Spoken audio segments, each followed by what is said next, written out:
오늘 우리에게 주시는 하나님의 귀한 말씀은 시편 97편의 말씀입니다. 시편 97편, 시편 97편 한 절씩 돌아가면서 읽도록 하겠습니다. 여호와께서 다스리시나니 땅은 즐거워하며 허다한 섬은 기뻐할지어다.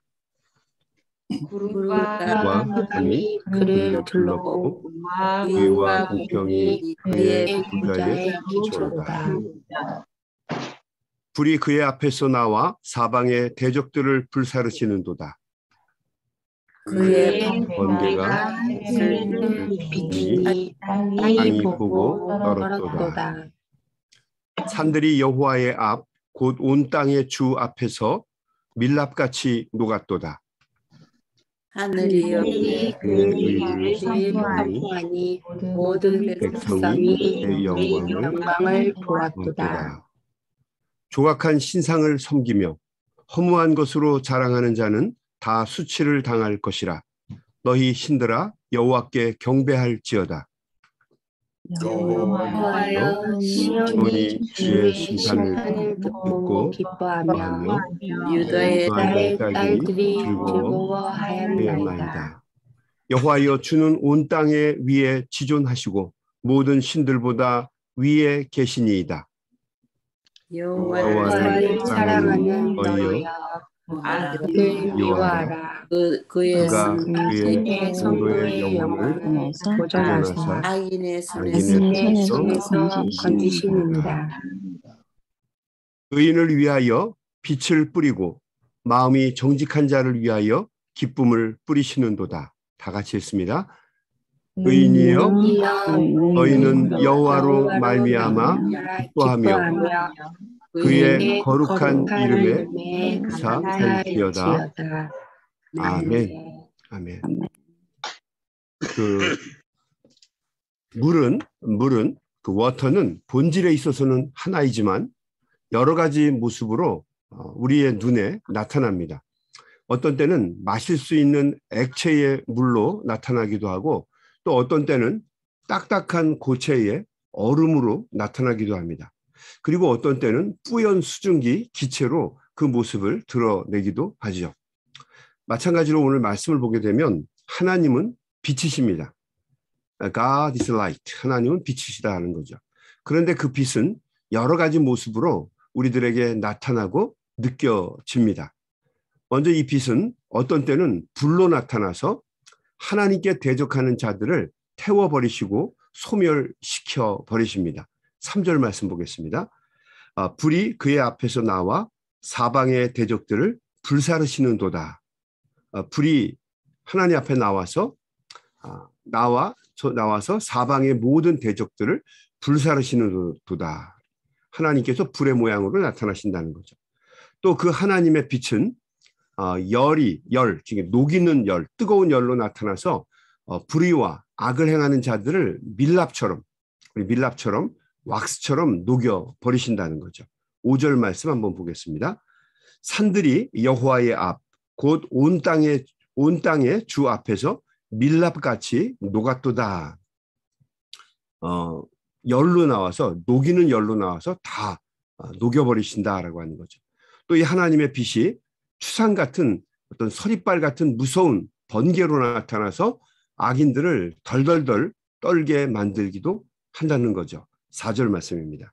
그의 번개가 세계를 비추니 땅이 보고 떨었도다. 하나님은 우리가 본 것처럼 빛으로 또 열로 그리고 번개로 여러 가지 모양으로 우리에게 나타나신다라고 기록이 되어 있습니다. 또 반대로 11절에 기록된 말씀처럼 하나님은 따뜻하고 부드러운 빛으로 임하셔서 고난과 어려움을 당하고 있는 의인들을 인도해 주시기도 하고 악한 그림자를 쫓아내 주시는 분이기도 하다는 것입니다. 그러니까 하나님은 어떤 심판자처럼 나타나시기도 하고 또 이렇게 따뜻한 모습으로 주님이 임하시기도 한다는 것입니다. 고난과 어려움을 당하고 있는 성도들, 의인들에게 따뜻하고 부드러운 빛으로 임하셔서 인도해 주시고 또 악한 그림자들을 쫓아내 주시기도 한다는 거죠. 11절 말씀입니다. 의인을 위하여 빛을 뿌리고 마음이 정직한 자를 위하여 기쁨을 뿌리시는도다. 따뜻한 온기를 나타내셔서 사랑의 열기로 얼어붙은 단단한 마음을 녹여주시기도 하고 또 기쁨을 회복시켜 주시는 분위기도 하다라고 기록이 되어 있습니다. 하나님은 신실하셔서 항상 사람이 뿌린 그대로 거두게 하시는 분입니다. 보응하시는 하나님이시죠. 악을 뿌리면 반드시 악으로 갚아주시고 또 선을 심으면 선을 그대로 갚아주시는 분이라는 겁니다. 그래서 성경은 뭐 구약 성경이든 신약 성경이든지 똑같은 원리로 적용이 되는 것을 보게 됩니다. 그러므로 이 시편 97편의 기자는 하나님을 의지하고 바라는 사람은 의인에게 바라며 사는 그런 의인들에게 이렇게 권고의 말씀을 줍니다. 12절입니다. 의인이여 너희는 여호와로 말미암아 기뻐하며 하나님으로 말미암아 기뻐하며 그의 거룩한 이름에 감사할지어다. 그러니까 우리 성도들 하나님 말씀과 뜻대로 살려고 하는 성도들에게는 그 기쁨의 이유가 뭐냐면 바로 거룩하신 하나님 때문이다라고 하는 거죠. 왜냐하면 하나님께서 그대로 갚아주시기 때문에 우리가 선을 베풀다가 낙심하지 말아야 되는 이유는 선을 베풀었는데 악하게 된다 하더라도 낙심하거나 절망하지 말아야 하는 이유는 하나님이 아시고 보시기 때문이라는 거죠. 낙심하거나 절망할 필요가 없는 것이 하나님이 결국에는 그대로 갚아주시기 때문이라는 거죠. 여러분 우리가 이 말씀을 믿는다면 어떤 때는 우리가 인간인지라 낙심도 하고 절망도 하고 또 원망도 하고 불평도 할 수 있을지 모르겠지만 결국 본질적으로는 하나님에 대한 믿음을 갖고 하나님이 책임져 주실 것이라고 하는 그런 마음을 가지고 힘들고 어려울 때 용기를 얻어야 될 것이고 또 오히려 또 일이 잘 된다고 해서 기고만장하고 오만하지 말아야 될 것은 하나님이 우리를 보시고 판단하실 분이기 때문이라는 거죠. 낙심할 것도 없고 항상 겸손하게 주님만 바라보면서 의를 따라가고 선을 베풀어야 된다는 것이 시편 97편의 기자의 말씀입니다. 신실하신 하나님, 공평하시고 정의로우시고 의로우신 자들에게 반드시 의롭게 대하시는 분이 하나님이라는 겁니다. 그래서 그 하나님에게 감사하라는 것입니다. 우리 요한복음 8장 12절에 보면 하나님의 아들이신 예수님은 당신에 대해서 이렇게 말씀을 하셨습니다. 나는 세상의 빛이니 나를 따르는 자는 어두움에 다니지 아니하고 생명의 빛을 얻으리로다. 우리 주님만 바라보면서 나아가는 사람은 어둠 속에서도 주님만 바라보며 나아가는 사람은 생명을 얻게 될 것이다 라고 하는 이야기입니다. 빛이신 주님은 항상 우리를 넉넉한 사랑과 은혜로 인도하셔서 생명의 빛을 얻게 하시는 분입니다. 주님은 그런 분이세요. 우리가 성경을 보게 되면 예수님은 잘못된 생각으로 기독교인들을 박해하고 또 예수님을 핍박하던 사도 바울이 다메섹 도상에서 우리 주님을 만나서 물론 그가 거기에 대한 보응을 받지만 또 주님의 은혜 가운데 다른 길로 가게 되는 것을 보게 됩니다. 또 우리 주님은 호렙산에서 양들을 치던 모세에게 나타나셔서 꺼지지 않는 떨기나무의 불로 나타나셔서 모세를 출애굽의 역사를 위한 도구로 사용하시는 것을 보게 됩니다. 또 오순절날 마가의 다락방에서는 뜨거운 성령의 불로 나타나셔서 성령으로 충만하게 성도들을 충만하게 하시고 또 그들을 통해서 교회의 역사를 시작하는 것을 보게 됩니다. 빛이신 하나님은 항상 사랑과 은혜로 나타나셔서 우리를 바른 길로 인도하시고 생명의 길로 이끌어 가시는 분이신 것을 우리는 보게 됩니다. 그러므로 빛의 자녀인 우리들은 빛이신 주님만 바라보면서 앞으로 나아가야 합니다. 지난번에 미주신문에서 이런 글을 읽은 적이 있었습니다. 어떤 한 한국인 남자 한 분이 밤에 그 뉴욕 코리아타운에서 길을 걷다가 강도를 만났어요. 한 백인 남자가 다가오더니 다짜고짜 말도 걸지 않고 아무 말도 하지 않고 먼저 칼로 이 한국분의 그 배를 칼로 찌르고 도망을 쳤습니다. 그러니까 묻지마 범죄였던 것 같아요. 다행히 굵은 동맥은 피했지만 피가 바지 밑으로 분수처럼 막 밑으로 꽐꽐꽐 흘러내렸습니다. 이러다가는 금방 정신을 잃고 쓰러져 죽을 것이라는 생각이 들었어요. 그래서 이 한국분이요, 큰 목소리로 Somebody help, somebody help, 누가 좀 도와주세요라고 외쳤는데 오가는 사람이 없었습니다. 시간이 지나면서 점점 의식이 흐려지고 있을 때 갑자기 눈에 십자가 빛이 들어왔습니다. 십자가 빛이 들어왔어요.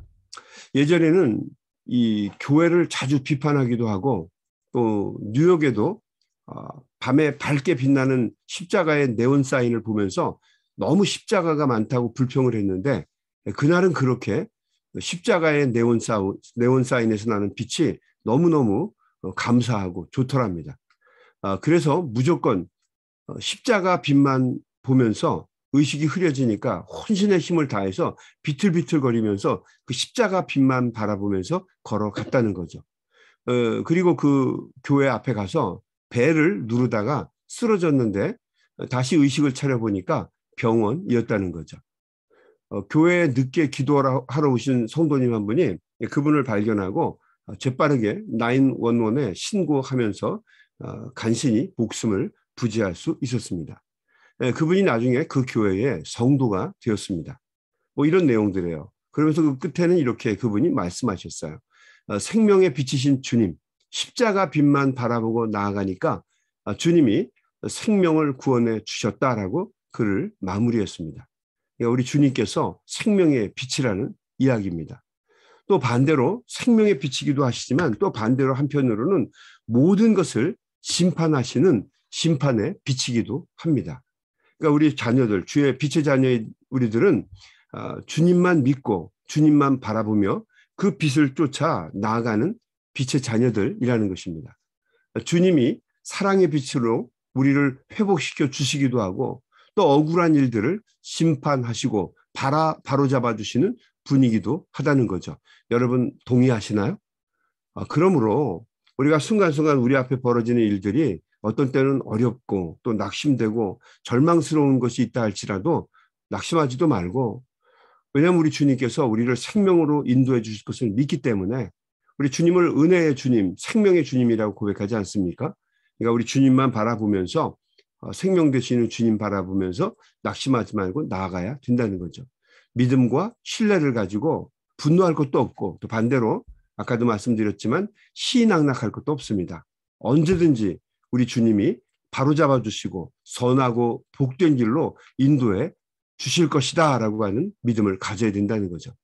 그러므로 우리 하나님의 자녀들은 하루하루를 빛이신 주님만 바라보면서 열심히 최선을 다해서 하루하루를 선을 베푸면서 살아내는 것이 우리의 의무이고 또 우리의 사명입니다.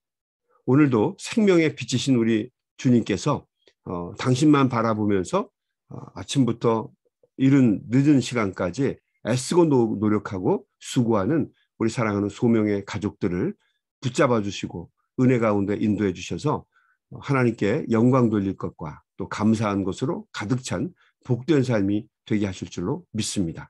오늘도 주님의 사랑과 은혜 가운데 승리하는 복된 삶을 사시기를 주님의 이름으로 간절히 축원합니다. 아멘. 우리 한번 같이 기도하겠습니다. 오늘도 시편 97편의 말씀을 통해서 생명의 주인이신 주님을 찬양합니다. 그렇습니다. 주님, 생명의 주인이신 주님을 바라보며 빛이신 주님을 바라보며 나아가면 주님께서 악을 소멸하시고 또 우리를 생명의 길로 빛 가운데 인도해 주실 것을 저희들이 믿습니다. 생명의 주인이신 주님만 바라보며 나아가면 우리가 생명을 얻게 될 줄로 믿습니다. 아무리 어둡고 아무리 흑암이 우리를 감싼다 할지라도 하나님 우리가 개의치 않게 하시고 생명의 주인이신 주님만 바라보며 나아가게 하시고 생명을 유업으로 얻을 수 있는 귀한 종들이 되게 하여 주시옵소서. 어렵고 힘들 때마다 주님 바라보며 기도하게 하시고 주님 앞에 무릎 꿇게 하게 하시고 애쓰고 노력할 때마다 주님의 은혜와 사랑을 경험하는 우리 사랑하는 귀한 소명의 가족들이 될 수 있도록 주님 붙들어 주옵소서. 2022년도에는 하나님께 감사할 것들 또 하나님께 영광 돌릴 것들이 많도록 하나님 우리를 붙잡아 주시옵소서. 우리 앞에 많은 역경과 어려움이 있어도 낙심하거나 좌절하거나 절망하지 않게 하시고 생명의 주인이신 주님만 바라보며 믿음으로 나아가 승리하는 귀한 종들 되도록 도와주시옵소서.